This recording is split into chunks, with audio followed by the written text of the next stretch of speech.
All right, we have our week 4 summary for the PTS. This is the final summary for update 49. That said, we do want to remind everyone that we're still taking bug reports and feedback for update 49 and season 0 content that is currently on the PTS between now and when the content launches. The night markets launching after update 49 as part of season 0, for example, will remain on the PTS through February for additional playtesting.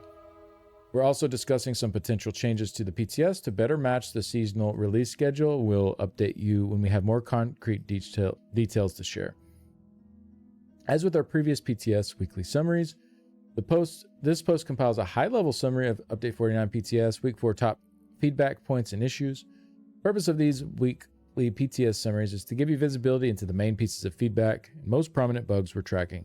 For this final Update 49 weekly summary, we will also include the top bugs and feedback that we're tracking for the Update 49 launch build. As a general reminder, these summaries are not intended to be as comprehensive as the incremental or live patch notes, so you will not include everything that appears in those. You can read the summaries here for week 1, 2, and 3. Thank you for your continued PTS bug reports and feedback.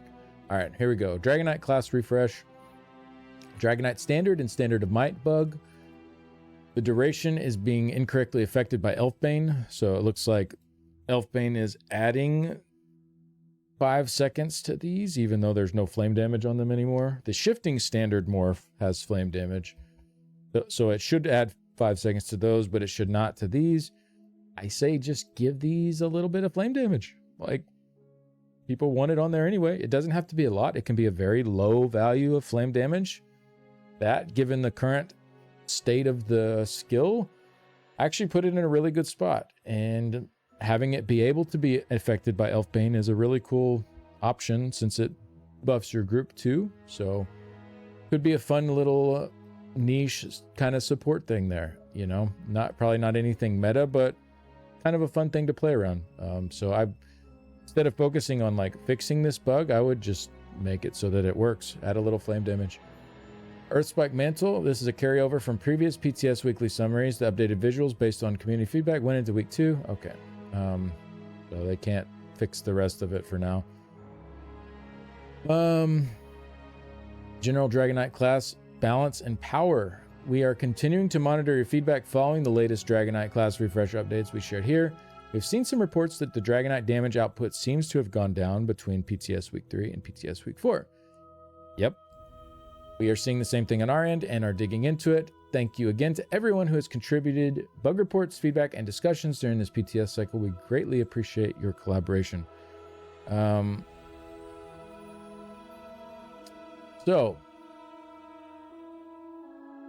let's dig into this. From PTS week 3 to PTS week 4, the Dragonknight had nothing but buffs. They didn't have any nerfs. Yet, people that were parsing in the 170s all of a sudden are parsing in the low 160s. We're like, what gives, sauce? Why did all the damage go down? I mean, it felt like we were headed towards a place where the pure class DK was very, very close to the top end of what the subclass options could do. And then they added more buffs, and it was like, cool, we are going to be like really cooking on DK with these changes. And then all of a sudden damage goes down, and it's still, I should say, damage is still way up for a pure DK from the live server, but it went in the wrong direction. And we were like, this doesn't make sense. What's going on? Well, it turns out that they had changed some of the values of the damage done bonuses. So this is just an example. These are not like set numbers or anything. This is just to give you guys an example. So there is a category for damage called damage done. This is most damage things in the game, like minor berserk, major berserk, minor slayer, major slayer. Most percent bonuses go into this category, with the exception of stuff that says to monsters. Now, I know Slayer also says to monsters, but that's a whole nother can of worms. Those are actually in the damage done bucket. But anything that is just only to monsters, not Slayer, not Trial, Dungeon, and Arena monsters, but just to monsters, goes in its own damage bucket. So stuff like Onsul, 7% damage done to monsters. Stuff like Velothi, 15% to monsters. Stuff like Tideborn, 12% direct damage to monsters. Anything that has a specific to monsters bonus has a separate multiplier bucket. So essentially what that means is all your damage done gets added up and put in one. All your damage done to monsters gets added up and put in a different. Since there are way less bonuses to monsters than the other stuff, any value you get in this bucket is way more valuable because it is closer to the actual percent increase that you'll see. So what happened, I'll just say this example, you're doing 75,000 damage. You have 80% damage done increase, and you have a 30% damage done to monsters increase. You end up with 175,000 damage. Okay, cool. Well, what they did was they took the bonuses from the DK that they had added in, and they were originally to monsters. They changed them over to the damage done category instead, essentially making this bucket even more diluted and this one less, which you can see in this example here ends up being less damage overall. And so the problem, like, okay, fine, if they wanted to nerf it and they wanted to do this specifically and intentionally because they thought the values were too high, I would disagree with that, but it would at least be like an intentional thing. The part that is really telling to me and gets me more upset is that they did not realize that doing this would have any effect on the overall damage, because they didn't realize that the two monsters bonus was a separate damage bucket from the damage done bonus. And this has been pretty common knowledge for people in end game, like theory crafting or build making, or running some of the harder end content in ESO for years now, like that this is how this works. And so the fact that the developers did not understand that this is how it worked and thought just moving the damage from one to the other would have no effect on their overall damage is just like how do you not understand that's how it works? Like, I can understand someone on the housing team or working on some of the art stuff, not knowing like those kinds of details about it. Like, you wouldn't expect them to. I can understand your average player, probably 99% of the players, not knowing how this works. I wouldn't expect them to. But the people that work on the combat team, I expect them to understand and know how this works. So essentially, DK's just got a big nerf from week 3 to week 4 because ZOS didn't know what they were doing. They didn't understand the ramifications of the changes they were making. And so now where we are is that they do understand to monsters is a different bucket. And so we're left with kind of a fork in the road. Are they going to remove that? Will damage to monsters now be additive with damage done? Effectively, severely nerfing things like Onsul, like Velothi, like Tideborn? Or will they be left as is? Will they go back on the DK stuff being moved to get it back to the damage that it was at in week 3 of the PTS instead of the lower damage in week 4? I don't know. I don't have any of those answers. But what they've stated here doesn't really give us a whole lot to work on. But I can tell you from digging into this issue that this is what caused it. I cannot tell you what ZOS is going to do about it. But it is very frustrating. It's it's just one of those things that kind of makes me shake my head a little bit and say like what's going on? Like what's going on over there, guys? You know, it's frustrating.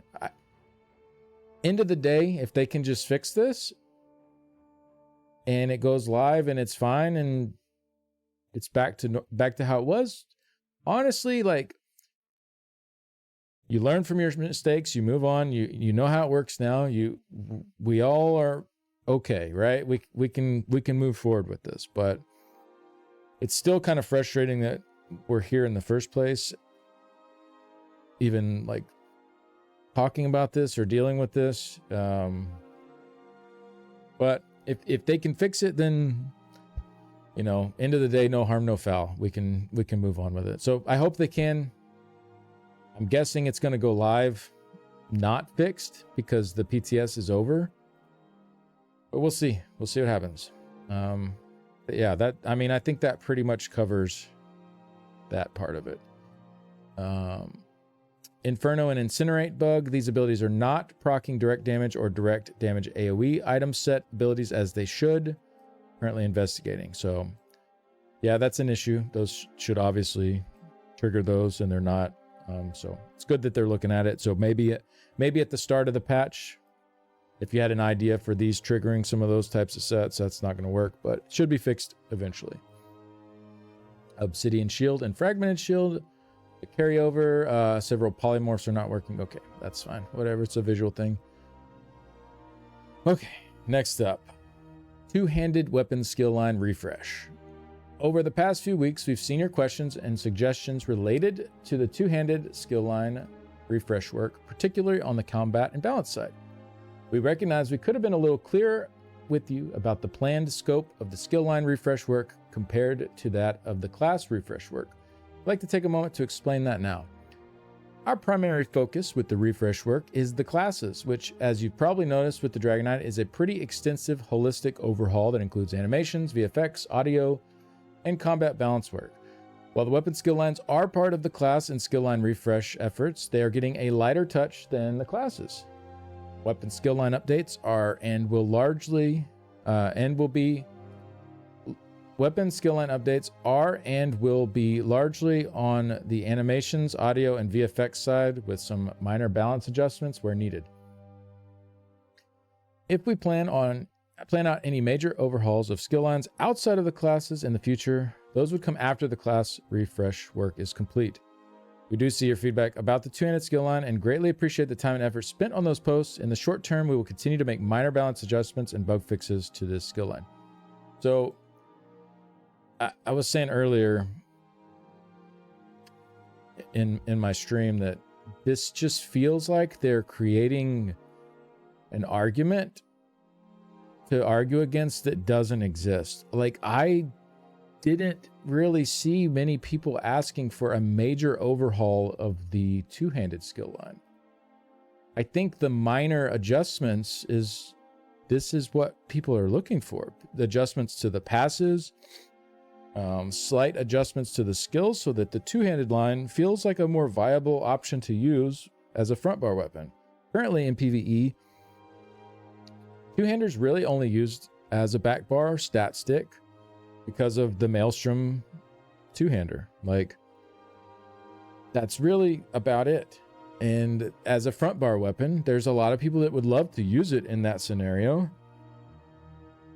Yet the passives are just not up to snuff. I've submitted already many write-ups about the passives in that line and how they could be better. So this feels weird to me that they're focusing on arguing against, like, well guys, sorry, we're not going to be doing a big overhaul of the two-handed line. Like, that's not what people are asking for. Like, maybe a couple of people, but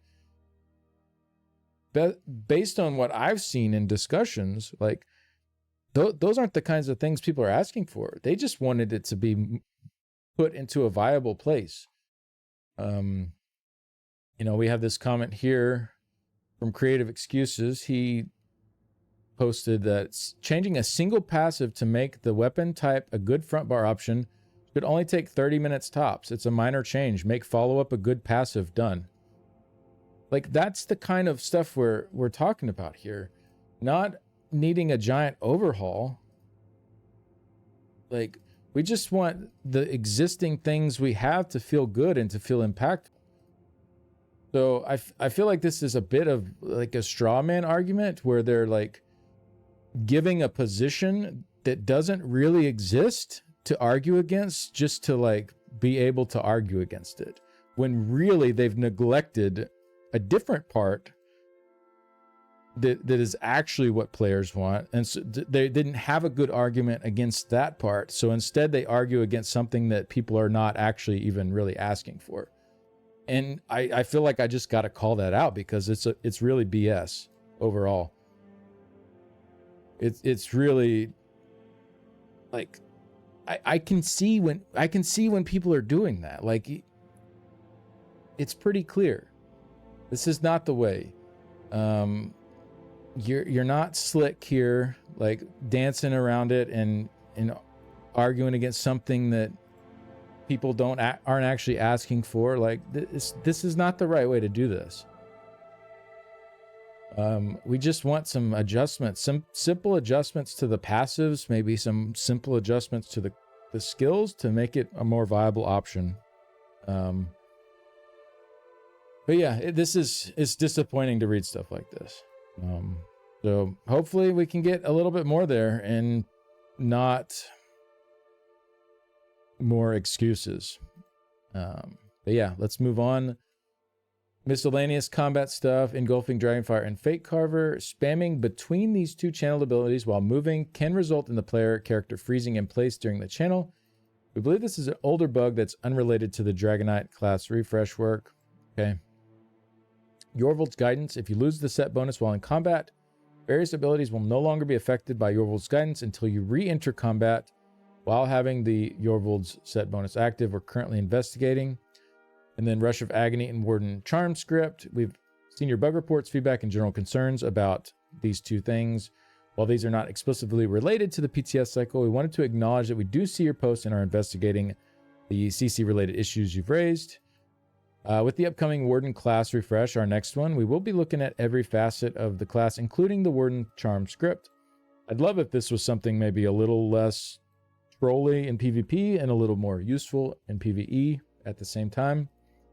While we're not making any changes to Rush of Agony for Update 49, we're investigating the reported CC-related issues of getting pulled through environment fixtures and getting stuck in terrain related to the item set and Warden Charm script. All right. It's good that they're looking into those. Night market stuff. I think a lot of this is just carryover and bug fixes. If I see anything that jumps out as like new, I'll call it out, but this is just bug fix type stuff that they're looking into. Difficulty balance has not changed. They just, every week they've said they're continuing to monitor feedback. So right now it seems like they want to keep the difficulty where it is.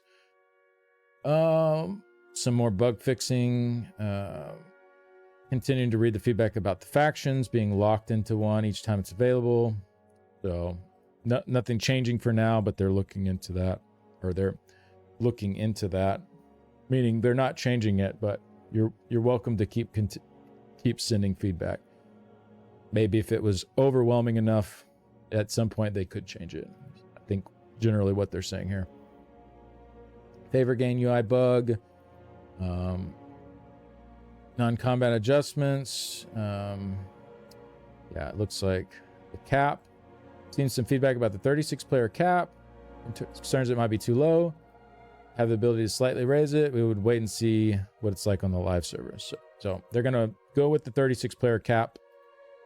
And then once it's live, if there are issues, they might adjust it more.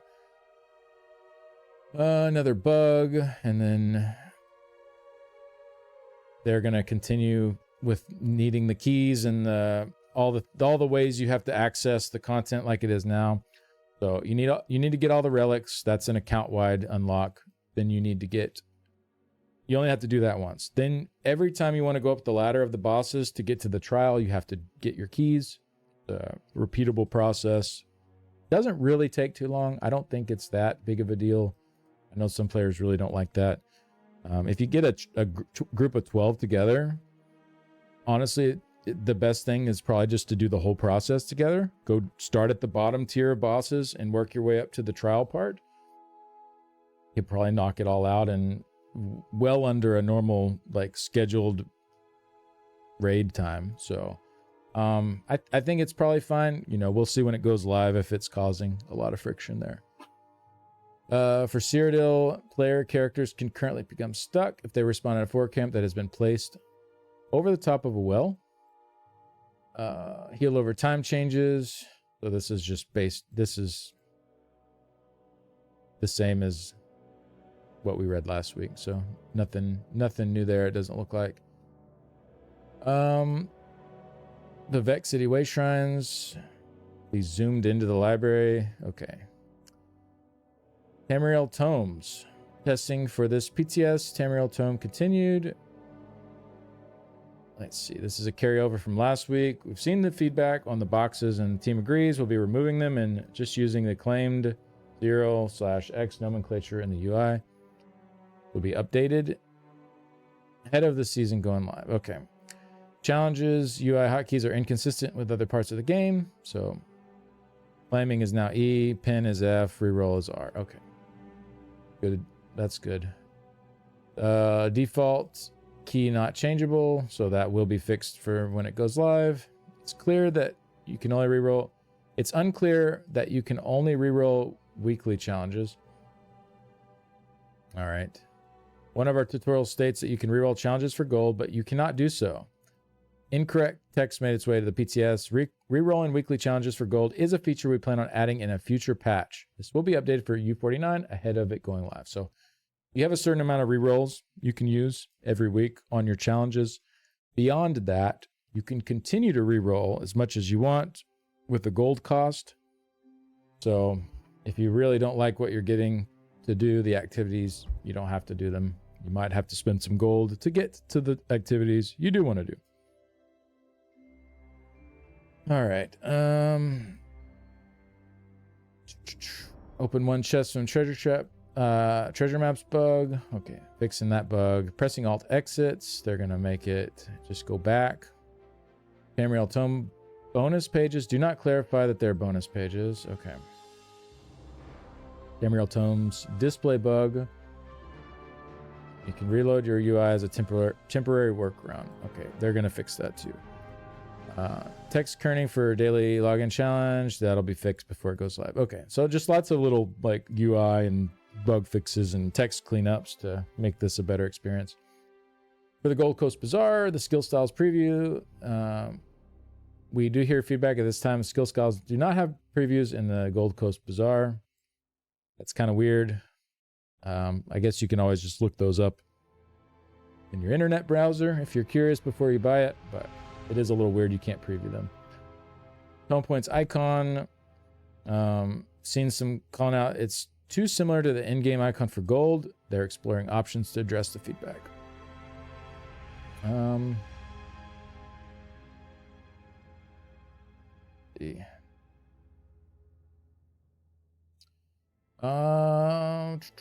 Night Den.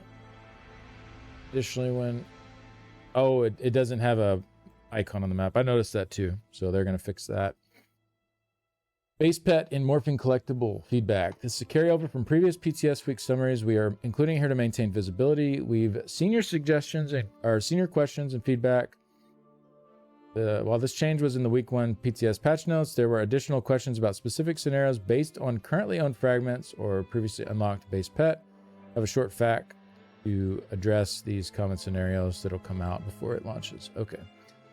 Monster Hunter personality. This is a carryover. We've seen your feedback related to the personality and the desire to have it use your character's equipped weapon. While we agree that would be great with this personality and others having it show your currently equipped weapon, it's unfortunately not within scope for us at this time. All right. So the personality has you like holding a weapon over your back. It's just a generic weapon that comes with the personality. It's not your actual weapon that's equipped. So it can look a little weird if you also have a weapon on your back. It's just, I don't know. It is what it is. It's a pretty cool personality, but I do agree. It would be better if it actually used your weapon. Training dummies placed from the furnishing vault cannot be interacted with or investigating. And then Vampire Affliction quest. The quest progression with the Scion of the Blood Matron quest can break if players interact with the symbol of Molag Bal too soon while the scene's playing out. This will be fixed for update 49. All right, so overall, like, lots of good little fixes here. I mean, obviously they needed to clean a lot of this up. Lots of good night market changes over the course of the PTS. Lots of good DK changes, really, over the course of the PTS, too. It's just that little hang up from week 3 to 4 with the damage done stuff that I'm very unhappy that ended up playing out the way it did. Two-handed line.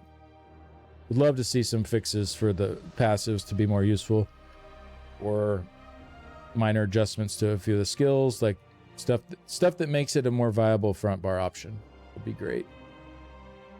Yeah, I think that pretty much covers the week 4 summary. But thank you guys for watching. See y'all later.